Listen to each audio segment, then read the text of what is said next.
Asian cricket council ACC আয়োজিত অনূর্ধ্ব-19 Asia কাপে টানা ৩ জয়ে গ্রুপ চ্যাম্পিয়ন হয়ে টুর্নামেন্টের সেমিফাইনাল নিশ্চিত করেছে বাংলাদেশ অনূর্ধ্ব-19 দল।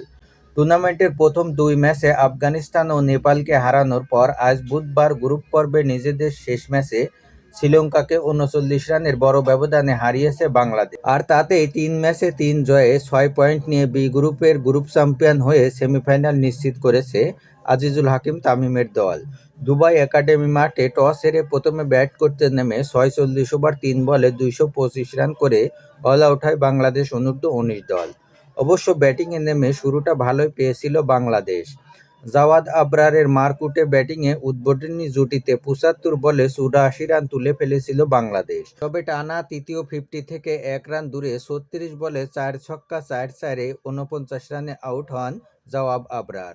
এরপর ১০৩ রানের মাথায় বিদায় নেন আরেক ওপেনার রিফাত বেগ। ৪৮ বলে ৩৬ রানের ইনিংস খেলেন রিফাত বেগ।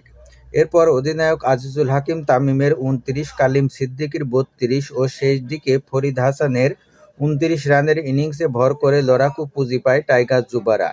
জবাবে ব্যাট করতে নেমে বাংলাদেশ যুবাদের নিয়ন্ত্রিত বোলিংয়ে ৪৯ ওভার ১ বলে ১৮৬ রানে গুটিয়ে যায় শ্রীলঙ্কা। দলের পক্ষে সামিকা ৪১ ও অ্যাডাম করেন ৩৯ রান।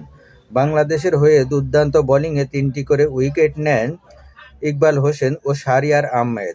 আগামী ১৯শে ডিসেম্বর সেমিফাইনালে ডিফেন্ডিং চ্যাম্পিয়ন বাংলাদেশের প্রতিপক্ষ পাকিস্তান।